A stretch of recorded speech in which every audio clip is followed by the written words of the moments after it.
ایمیل در رسانه ها، در اینترنت، فیسبوک، تمام سوشال مدیا از این حرف پر شده است و تلفن خیلی ها از کار برآمد. راستی گپ این موضوع خیلی موضوع مهم است در همین شب و روز که هموطنهای ما از کشورهای خارج با خود سوغات هدیه برای عزیزانشان میارند یا اینکه یگان تجارت‌های خرد دارند و تصمیم گرفتیم که در این خصوص کاملا پررا با راهبری لایحه سیستم دولتی معین‌سازی واسطه‌های موبیلی علاقه برقی میر امان فریدون صحبت داشته باشیم تا به همه سوالهای مهم و در کاری ما پاسخ بگوید. در اول من سلام میگویم بر شما هموطنهای عزیز در هر گوشه دنیا که هستید و بعداً سلام شما را به میر امان فریدون میرسانم. سلام علیکم. سلام علیکم. تشکر زیاد. خوب هستید شما؟ تشکر. فریدون، قریب یک سال پیش بیش از این پیام ها در تلفن های ما وارد شد با همین متنی که باید ایمیل به قید گرفته شود. خیلی ها ترسیدند، هراسیدند، چی بودن این رو نمیدانستند، نمیفهمیدند. ولی امروز بگوید که این چه سیستم است؟ سیستم دولتی معین‌سازی واسطه‌های موبیلی علاقه برقی در اساس قانون جمهوری تاجیکستان درباره علاقه برقی و قرار حکومت جمهوری تاجیکستان تحت رقم 208 درباره ترتیب به قیدگیری واسطه‌های موبیلی علاقه برقی فعالیت می‌نماید. مقصد اساسی جاری نمودن این سیستم این پیش از همه از بین بردن واردات قاچاقی تلفن‌های موبیلی، پلانشت‌ها و دستگاه سیار میباشد. دوم این ساختن مخزن ملی رمزهای ایمیل. سوم این از بین بردن استفاده غیر قانونی واسطه‌های موبیلی در حالت گمشوی و یا دزدیدن آنها و چهارم کاهش دادن شماره تجهیزات‌های پس‌صفت در کشور میباشد. تا این زمان نبود، یعنی به ایمیل و به بقیه‌گیری ایمیل ما زندگی میکردیم، نفس میکشیدیم، گپ میزدیم، ولی ضرورت از کجا پیدا شد؟ ضرورت پیش از همه از مقصدهایی که در نزد سیستم گذاشته شده است که آن رو من نامبر کردم و زمینه حقوقی آن خیلی گفتم این قانون جمهوری تاجیکستان و قرار دخلدار حکومت جمهوری تاجیکستان. شما گفتید که پیشگیری قاچاق با این راه مگر میتوان قاچاق را پیشگیری کرد؟ بله. آیا نمیشود که در سیستم خود گمرک یک نوع قاعده و نظام را جاری بکند که قاچاق وارد نشود؟ درست قید کردید. این خود یک همکاری با خدمات گمرک است بین سیستم دولتی، شرکت‌های موبیلی و خدمات گمرک. سرورهای دخلدار همگرایی کرده شدند با مقصدهای سیستم دولتی. ضرورتش در همان است که طبق ماده 16 قانون جمهوری تاجیکستان درباره علاقه برقی همه رمزهای ایمیلی که در جمهوری تاجیکستان فعالیت کننده باید به سیستم دولتی وارد کرده شوند و تا 1 اکتبر سال 2023 همه رمزهای واسطه‌های موبیلی علاقه برقی که با استفاده از خدمت‌رسانی‌های علاقه برقی شرکت‌های موبیلی استفاده می‌بردند کاملا رایگان برای автомати به سیستم دولتی وارد کرده شدند. کاملا رایگان. همین عبارت برای من پسند آمد. کاملا رایگان. بسیاری ها فکر میکنند که این باز یک نوع پول کار کردن است از طرف این آن خدمات، این آن مؤسسه، ولی من تمرکز میکنم اطراف سخنان فریدون. کاملا رایگان. این رو شرح بدهید. خیلی درج کردم تا 1 اکتبر همه تجهیزات هایی که با واسطه سیم کارت فعالیت میکردند، خیلی میدونیم چی تجهیزاتی که با واسطه سیم کارت فعالیت میکند اون حتما رمز ایمیل دارد. رمز ایمیل این خود رقم معین‌سازی یگانه بین المللی است که عبارت از 15 رقم است. اون تکرار نشونده است. خیلی گفتم اونیکالی یگانه است. در ساحه علاقه برقی این رمز از جانب یک شرکت بین المللی با نام GSMA پس از تفتیش با استانداردها جوابگو بودن تجهیزات با آن جدا کرده می شود و استحصال کننده تلفن، پلانشت و یا دیگر دستگاه ها پس از گذشتن از این استانداردها و طلبات های این شرکت بین المللی دارای رمز ایمیل می شوند. چی رمزی که در جمهوری تاجیکستان تا 1 اکتبر سال 2023 فعال بودند با симкортҳои ширкатҳои маҳаллии мобилии ҷумҳурии Тоҷикистон барои он ки ба шаҳрвандони ҷумҳурии Тоҷикистон ягон сарбори иловагӣ наояд, ин система ба таври автоматӣ ва ройгон ҳама рамзҳое ки дар ҷумҳурии Тоҷикистон фаъол буданд ба система ба рӯйхати сафед ворид карда шуданд. 4 рӯйхат аст. Якум ин рӯйхати сафед, рӯйхати сиёҳ, рӯйхати хокистаранг ва рӯйхати алоқамандшудаи сафед. рӯйхати алоқамандшудаи сафед чист? ҳангоми аз ҷониби система муайян шудани он ки рамзи имей нодуруст ё номаълум аст, ё ҳамонанд будани он, клонирование мегӯянд, ҳамонанд будани он, система автоматӣ онро пайдо мекунад, муайян мекунад ва онро бо алоқамандӣ бо ҳамон рақаме ки ирсол гардидааст ҳамон рамз пайваст мекунад ва ин маънои онро дорад ки ҳангоми таҷҳизот номаълум бошад рамзи имеяш ё нодуруст бошад ё ҳамонанд бо ягон рамзи дигар бошад, он аллакай ба стандартҳои ҷаҳонӣ ҷавобгӯ нест. вобаста ба рӯйхати алоқамандшудаи сафед бояд қайд кард ки ҳангоми рамзи имей ба чунин рӯйхат ворид карда шудан, он бо ҳамон рақами телефон танҳо фаъолият карда метавонад. Агар шумо ба чунин таҷҳизот дигар симкортро гузоред, вай кор намекунад. ин равона шудааст ба мақсади чоруми системаи давлатӣ, ин пешгирӣ намудан ё коҳиш додани шумораи таҷҳизотҳои пассифат мебошад. дар таҷҳизоте ки ба рӯйхати сафед шомил аст, ин гуна маҳдудиятҳо нест? Нест. ба таҷҳизотҳое ки дар рӯйхати сафеданд, ба онҳо дилхоҳ симкортҳое ки занед фаъолият мекунанд. мегузарем ба рӯйхати тусӣ, яъне рӯйхати хокистаранг. онро дар баъзе аз мамолик форсзабонҳо тусӣ мегӯянд, чун дар шаҳри душанбе ва тоҷикистон ирониҳо мардуми афғони зиёд аст ва истифода мебаранд аз ин гаджетҳое ки ҳастанд. барои онҳо мегӯем ки рӯйхати тусӣ, яъне хокистаранг. дар ин бора вобаста ба рӯйхати хокистаранг, шурӯъ аз 1 октябри соли 2023 ҳама рамзҳои имей ки ба системаи давлатӣ ирсол мегарданд аз ҷониби ширкатҳои мобилӣ, онҳо дар аввал мавҷудияти декларатсияи чунин таҷҳизот санҷида мешавад. чӣ хеле гуфтем, серверҳои дахлдор ҳамгирӯӣ карда шуданд байни системаи давлатии ширкатҳои мобилӣ ва хадамоти алоқа. ҳангоми ирсол гардидани чунин рамз дар аввал шурӯъ аз 1 октябри соли 2023 дар аввал мавҷудияти декларатсияи он санҷида мешавад, яъне эъломияи гумрукии он. агар дар маҳзани хадамоти гумрук дар ҳамон серверҳо бо чунин рамз декларатсия мавҷуд бошад, он автоматӣ ба рӯйхати сафед ворид карда мешавад. ҳангоми посух гирифтан дар дархости худ вобаста ба мавҷудияти декларатсия, посухи манфӣ ё мавҷуд набудани декларатсия, рамзи имей ба рӯйхати хокистаранг илова карда мешавад, ворид карда мешавад ва ба чунин рамз хизматрасониҳои алоқаи барқӣ дар давоми 30 рӯзи тақвимӣ фаъол карда мешавад. ин муҳлат дода шудааст барои аз ба расмиятдарории гумрукӣ гузаштан. хеле хуб. 30 рӯз ки гузашт, ба қайд нагирифт, чӣ мешавад? дар ин ҳолат рамзи имеи чунин таҷҳизот ба рӯйхати сиёҳи системаи давлатӣ ворид карда мешавад. дар рӯйхати сиёҳи системаи давлатӣ ворид шудани рамз ин маънои онро дорад ки хизматрасониҳои алоқаи барқӣ ба монанди смс, зангҳо, интернет, USSD дархостҳо қатъ мегардад.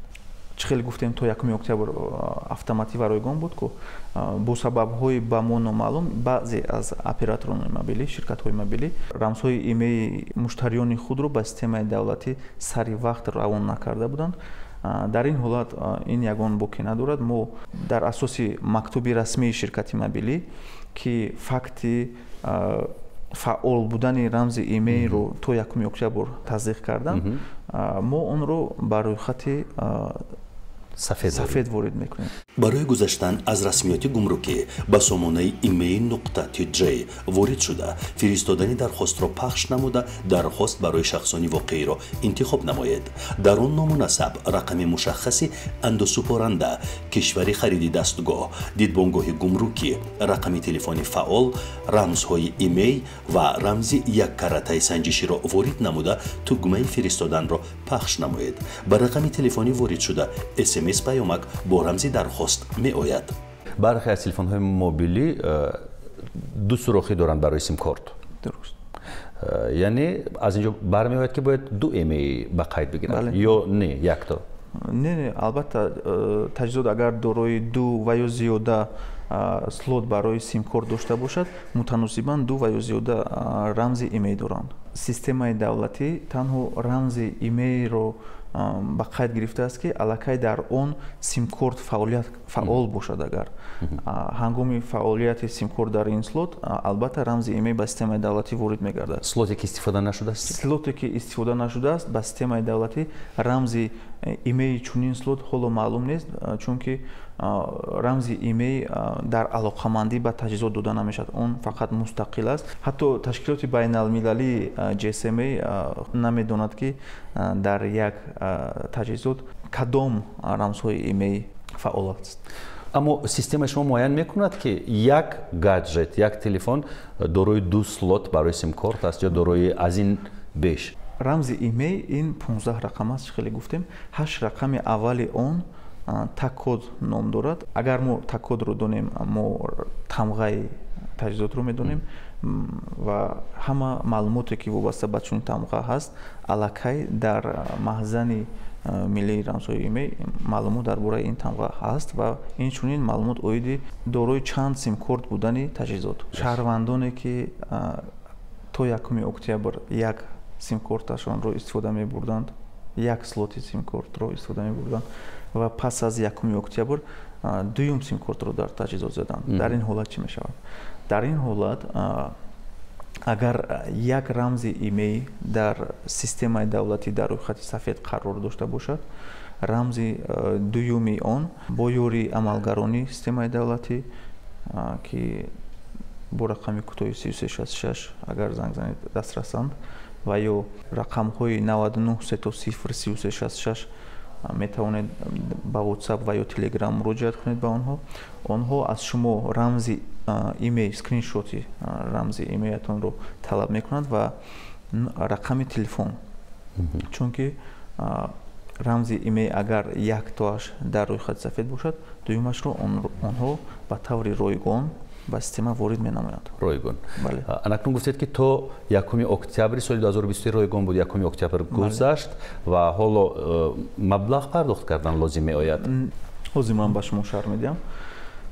бояд қайд кард ки қонун дар бораи алоқаи барқӣ дар моддаи 16 қайд кардааст ки ба қайдгирии рамзи имей дар системаи давлатӣ ройгон аст. дар ин ҷо мафҳуми калимаи ба қайдгирӣ ва мафҳуми калимаи ба расмият дарории гумрукиро мо набояд бо ҳам омехта созем. худи факти ба қайдгирӣ дар система ройгон аст. ягона талабот ин мавҷудияти декларатсия санҷида мешавад. вале агар декларатсияи гумрукӣ мол мавҷуд набошад, ин маънои онро дорад ки чунин мол ба ҷумҳурии Тоҷикистон ба таври ғайриқонунӣ қочоқ ворид карда шудааст. бале. аммо барои чӣ пул медиҳанд? тибқи кодекси андози ҷумҳурии Тоҷикистон ва кодекси гумруки ҷумҳурии Тоҷикистон ҳангоми ворид кардани мол ба ҷумҳурии Тоҷикистон аз он андоз аз арзиши илова шуда баробар ба 15% аз арзиши умумии мол ва тибқи қарори ҳукумати ҷумҳурии Тоҷикистон таҳти рақами 472 дар бораи муайян намудани меъёрҳои хироҷҳои гумрукӣ агар арзиши мол то $5000 амрикоӣ бошад, аз он $10 амрикоӣ хироҷи гумрукӣ ситонида мешавад. аз $5000 то $10000 бошад агар ҳамбастаи мол, дар ин ҳолат $20 амрикоӣ ситонида мешавад. пардохт тавассути ҳамёни мобилии Душанбе Сити. қисмати оплата услугро интихоб намоед. дар он сутуни госуслуги, таможенная служба, таможенное оформление мобильных устройствро интихоб намоед. дар саҳифаи кушода шуда рақами сурат ҳисоб аз 10 рақам иборат аст ва маблағи пардохти гумрукро пурра ва дуруст ворид намуда онро тафтиш намоед ва тугмаи пардохтро пахш кунед. пас аз тасдиқи қабули маблағ рақамҳои имеи воситаҳои мобилии дархост шуда ба рӯйхати сафеди системаи давлатӣ ворид карда шуда ба дархосткунанда дар ин бора паёмак ирсол мешавад. муфассал бо рақами кӯтоҳи 3366 маркази тамос. системаи давлатӣ мавҷудияти декларатсияи танҳо телефон, планшет ва дастгоҳҳои сайёрро месенҷер. бале ҳаминро пурсидани будам ки чӣ дохил мешавад ба ин рӯйхати таҷҳизот? Телефон, планшет, ноутбук ва дастгоҳҳои сайёр. Дар ин чиянд дастгоҳҳои сайёр? компютерҳои кисагӣ, КПК мегӯянд. Компютерҳои кисагӣ аст. ана дигар таҷҳизотҳо ба монанди трекерҳо, Wi-Fi роутерҳо, асмонаҳои смарт ва ё дигар таҷҳизотҳое ки тавассути сим-корт фаъол мекунанд, онҳо автоматӣ ва ройгон дохил карда мешаванд ба система бе санҷиши мавҷудияти декларатсия. Суратгираку видеокамера чӣ? Агар тавассути сим-корт фаъолият кунанд, онҳо ба рӯйхати сафед ба таври автоматӣ ворид карда мешаванд бе санҷидани декларатсияи гумрукии он. ҳар як шаҳрванд барои истифодабарии шахсияш ҳангоми ворид шудан ба ҷумҳурии Тоҷикистон метавонад бо худ ба маблағи то $1000 мол бе пардохти гумрукӣ ворид созад. Агар як намуди мол ва ё комплект бастаи он баробар ба то $2000 бошад, дар ин ҳолат ҳам ба таври имтиёзнок метавонад бе пардохти гумрукӣ бо худ мол ворид кунад ба кишварамон, ба шарте ки агар он декларатсияи мусофирии шакли Т6-ро дар ҳангоми гузаштани сарҳади гумрукӣ пур кунад. Декларатсияи мусофирии шакли Т6 ки дар ҳар як дидбонгоҳи назди сарҳадии ҷумҳурии Тоҷикистон фаъол аст, тақсим карда шудааст. Шаҳрвандон метавонанд аз он истифода баранд. Бояд қайд кард ки ҳатман бояд рамзи имей дар декларатсия қайд карда шавад то ба система ворид кунанд кормандони дахлдори хадамоти гумрук. биёед барои мардуме ки ҳоло моро тамошо мекунанд содда оддӣ карда мефаҳмонем. Шумо бо терминологияи соҳаи худатон ҳарф мезанед, бисёриҳо намефаҳманд. Масалан, ман мусофир тавассути тайёра парвоз кардам, аз хориҷ омадам ба ватан. Аз остини тайёра берун шудам ва ворид шудам ба бинои фурудгоҳ. аввалин коре ки мекунам ин чи аст? шумо ҳангоми гузаштан аз сарҳади ҷумҳурии Тоҷикистон, онҷо сарҳад аст, бояд қайд намоем, аз хати марз шиносномаи шумо муҳр зада мешавад оиди гузаштани сарҳад. гузашт, бале. дар он муҳр санаи гузаштан қайд карда шудааст ва пас аз пайдо кардани чунин муҳр декларатсияи мусофирии шакли Т6 дар ҳар як дидбонгоҳи назди сарҳадӣ он мавҷуд аст. Шумо метавонед маълумотро пур кунед. дар он ҷо хусусан чунин маълумотҳо ҳаст: ному насаб, аз кадом сарҳад шумо гузаштаед, аз кадом давлат ворид шудаед ва маълумот дар бораи асъоре ки бо худ доред. ин муҳим нест дар ҳолати мо. шумо бояд дар ҳамон декларатсия дар банҷораш қайд кунед рамзҳои имеи чунин таҷҳизотро.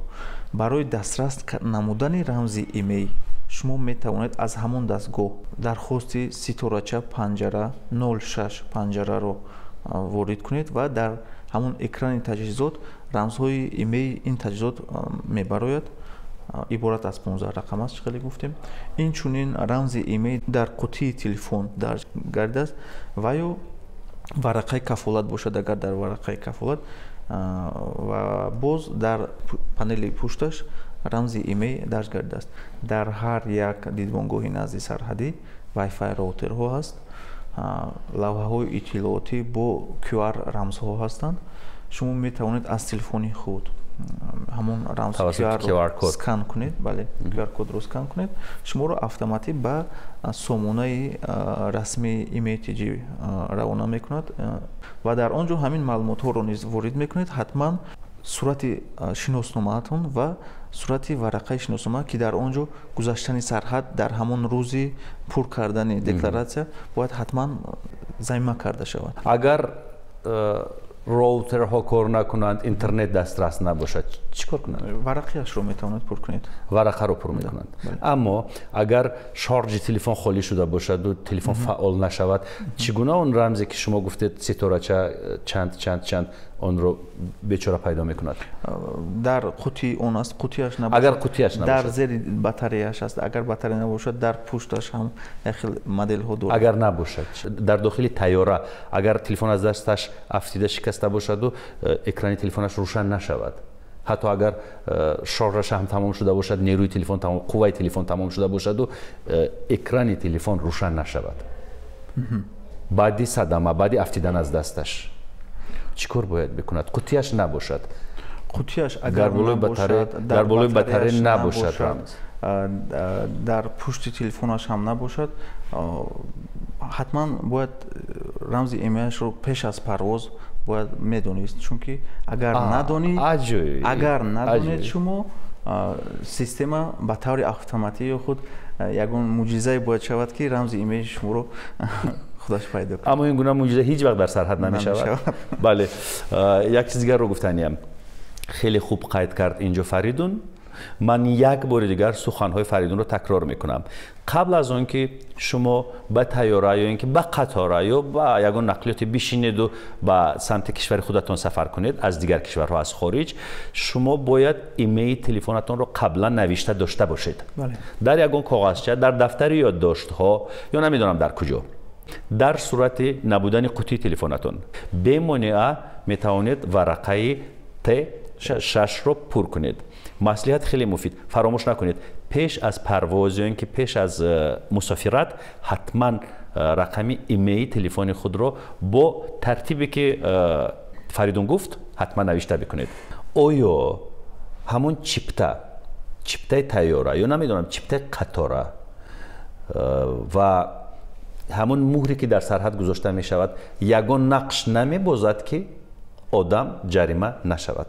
ҷарима намешавад. дар сурате ки шумо фаромӯш кардед пур кардани декларатсияро ё худ рамзи имеи худро ворид накардед дар декларатсия, пас рамзи имеи дастгоҳи шумо пас аз аввалин факти пайвастшавӣ ба шабакаи оператори мобилӣ ба рӯйхати хокистар ранг як моҳ фурсат дорад. як моҳ фурсат дорад, 30 рӯзи тақвимӣ. пас аз 30 рӯз агар шумо декларатсия накунед, ба рӯйхати сиёҳ ворид мегардад.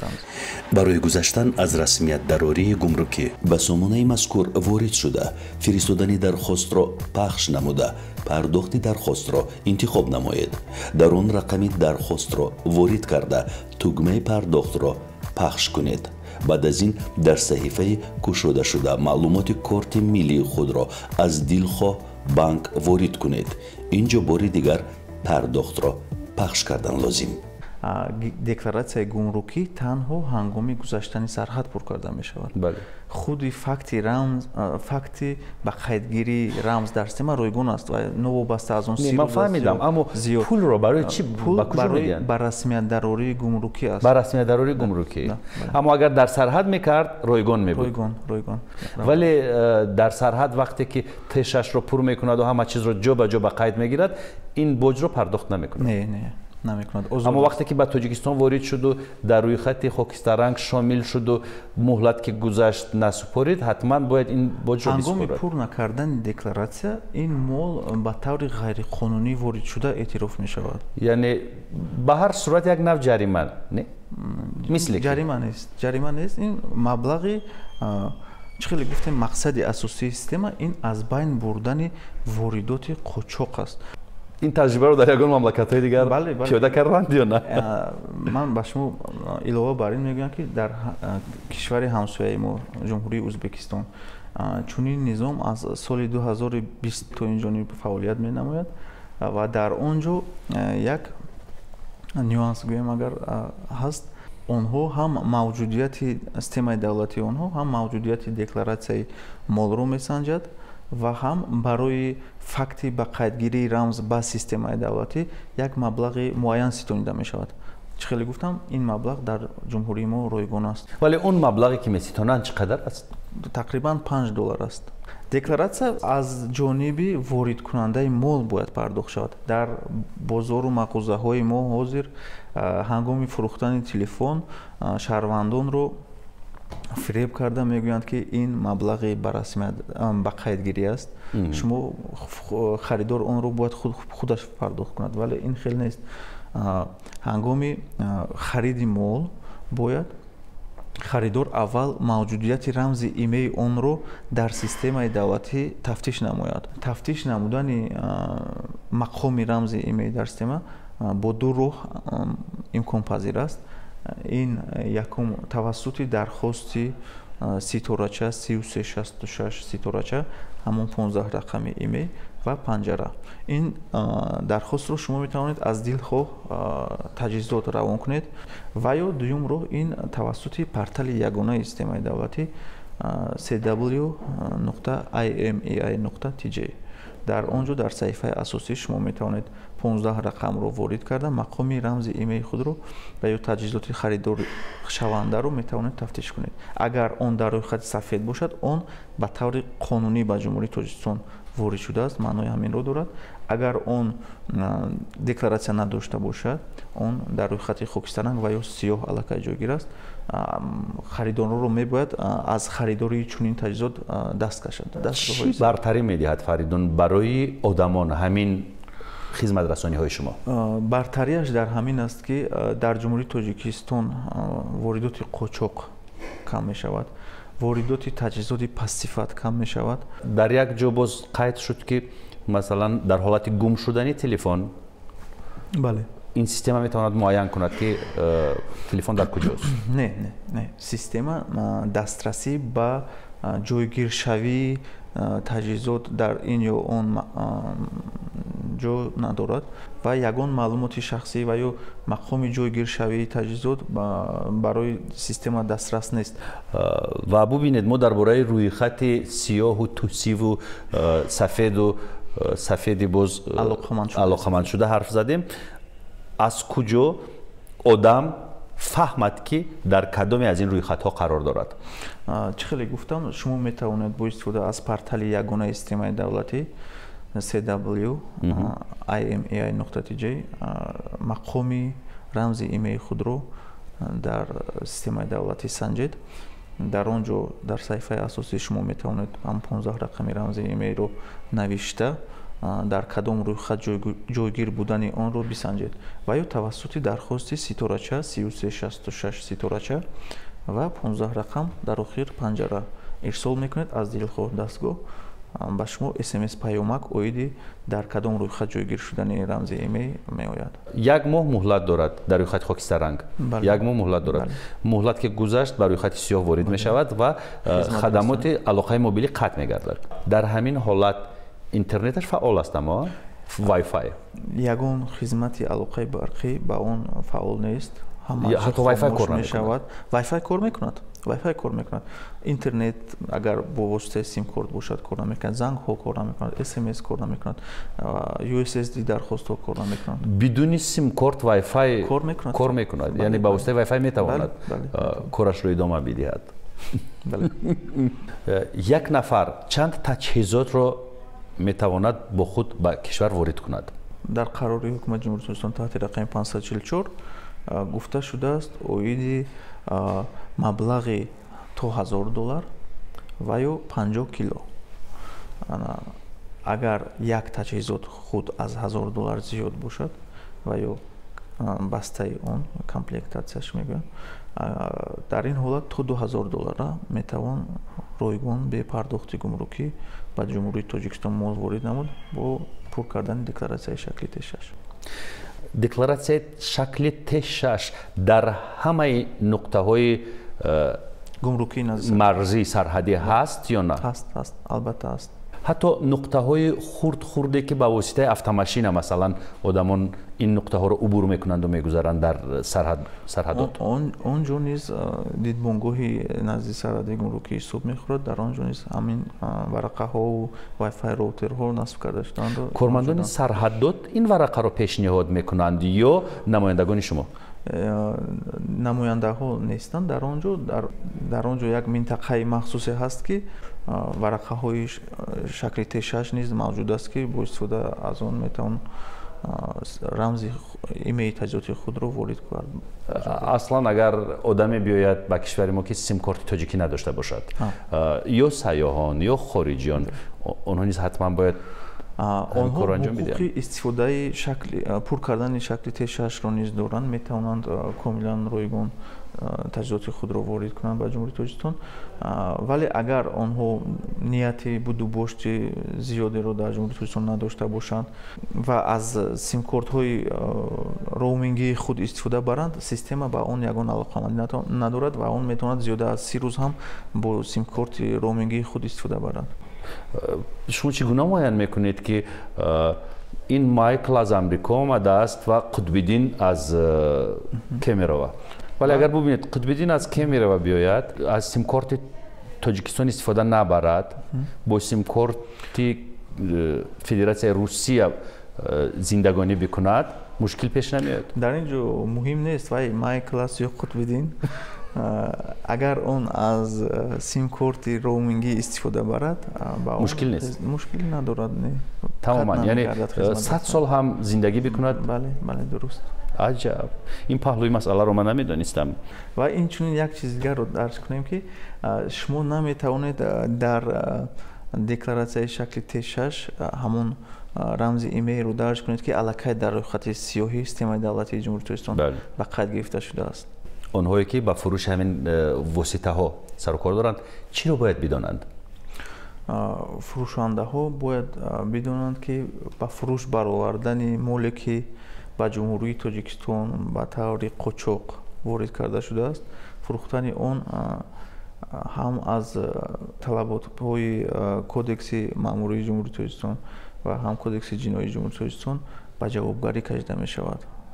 мумкин нест таҷҳизоте ки аз ба расмияти дарурии гумрукӣ нагузаштааст ва ба таври қочоқ ворид карда шудааст, онро ба фурӯш баровардан мумкин нест, ҷавобгарӣ дорад.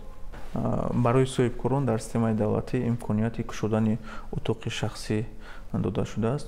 соҳибкорон метавонанд бо пешниҳоди ҳуҷҷатҳои дахлдор дар система утоқи шахсӣ кушоянд ва ҳангоми ворид намудани мол онро метавонанд бо истифода аз портали ягона ворид кунанд рамзҳои имейлро ва ё бо муроҷиат ба дилхоҳ брокерони гумрукӣ ки рӯйхати онҳо дар сомонаи расмии хадамоти гумрук мавҷуд аст, ба дилхоҳи онҳо муроҷиат кунанд ва аз ба расмияти дарурии гумрукӣ моли худро амалӣ гардонанд. чӣ маслиҳат медиҳед Фаридун шумо ба ононе ки хориҷ мераванд, сайёҳат, сайру гашт, гардишгарӣ мекунанд ва шояд дилашон мекашад чизе мехаранд, ба онҳо чӣ тавсия медиҳед? Чӣ гуна бихаранд ва чӣ кор кунанд? Ягона талабот ҳамин аст ки ҳангоми ворид сохтани он ба ҷумҳурии Тоҷикистон бо худ ҳатман декларатсияи шакли Т6-ро пур кунанд. Чӣ варақӣ бошад он ва ё электронӣ ҳатман бояд пур кунанд. ва танҳо пур кардани чунин декларатсия имконият медиҳад ки бе пардохт намудани пардохтҳои гумрукӣ ба таври имтиёзнок ҳамин молатонро рамзи имейли моли телефон, планшет ва ё дастгоҳи сариро ба системаи давлатӣ комилан ройгон ворид созед. ягон тин сарф накарда пур кардани декларатсияи шакли Т6 комилан ройгон аст. барои пур кардани декларатсияи Т6 бояд маблағ пардохт накунанд. ин ройгон аст. ройгон аст. акнун як саволе ки аз миёни мардум гирифта шудааст. бархеҳо мегӯянд ки ин система гуфтугӯи муштариёнро назорат мекунад, контрол мекунад, яъне гӯш мекунад. роҷеъ ба ин чӣ мегӯед? дар ин гуфтаҳо ӯҳзаҳо ягон ҳақиқате нест, зеро система дар системаи давлатӣ танҳо рамзи имейл сабт карда мешавад ва система дастрасӣ ба гуфту гузору маълумоти шахсиву мақоми ҷойгиршавии он ягон дастрасӣ надорад. як савол дигар хеле муҳим аст. масалан рафту шаҳрванд ба рӯйхати сиёҳ ворид шуд. роҳи баромадан аз рӯйхати сиёҳ бе пардохти амон хироҷи гумрукӣ ҳаст ё на? аввал мо бояд сабабашро фаҳмидем, чаро он ба рӯйхати сиёҳ ворид шуд. коҳилӣ кард, танбалӣ кард, хоб рафт, як моҳ гузашт, мумкина ҳамин. ин ҷо танбалиам мешавад ё ки аз хотираш баромад ё қасдан пур накард ё ки телефонеро харидорӣ кард ки он аллакай дар рӯйхати сиёҳ буд ё дар рӯйхати хокистаранг. ин маънои онро дорад ки чунин таҷҳизот бар таври ғайриқонунӣ ворид карда шуда буд. ягона роҳ ин аз ба расмияти дарурии гумрукӣ ва пардохти маблағ, пардохтҳои гумрукӣ он боҷа, боҷи гумрукӣ. бале. ин боҷ тағйирёбанда аст, вобаста аст аз нархи, вобаста аз тамғаи таҷҳизот. тамғаи таҷҳизот. барои ҳар як тамға ё худ модели телефон хадамоти гумрук нархгузорӣ кардааст. масалан барои iPhone 15 Pro Max ин тамға чӣ қадар муқаррар шудааст? тақрибан 1220 доллари амрикоӣ. не, ин арзиши худи таҷҳизот аст. ин арзиши худи таҷҳизот дар система. аз он 15% андоз аз арзиши иловашуда. 15% чанд қадар? аз $1000? $150 همینطور از $1000 $150 در اینجا $1220 است. مثال اگر $1000 رو بگیریم $150. بله.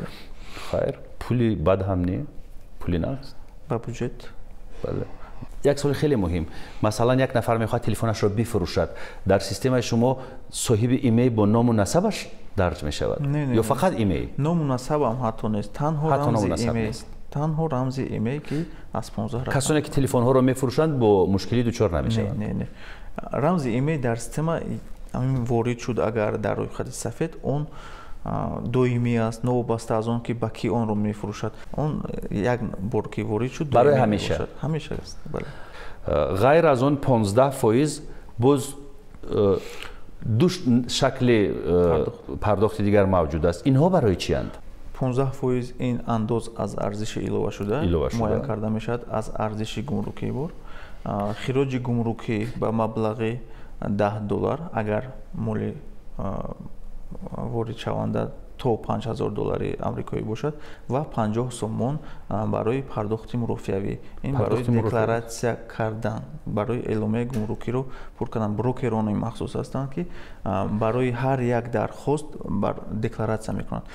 در نقطه های سرحدی، فرودگاه یا اینکه گذرگاه های سرحدی مشکل پیش بیاید، یگان رقم تلفن، یگان راهی علاقه هست که زنگ بزنیم، سوال های خود رو پیشکش کنیم، کمک بخوایم، یعنی ساس در فرودگاه بین‌المللی شهر دوشنبه ما волонтерهای مخصوص رو آموزانیده میتوانید از آنها معلومات داخل رو گیرید.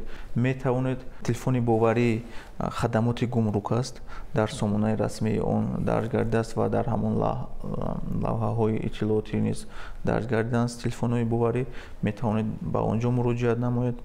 خداحافظی میکنیم، سپاس میگویم بر شما. تشکر برای معلوماتی که پیشکش کردید. تا برنامه‌های آینده خیر.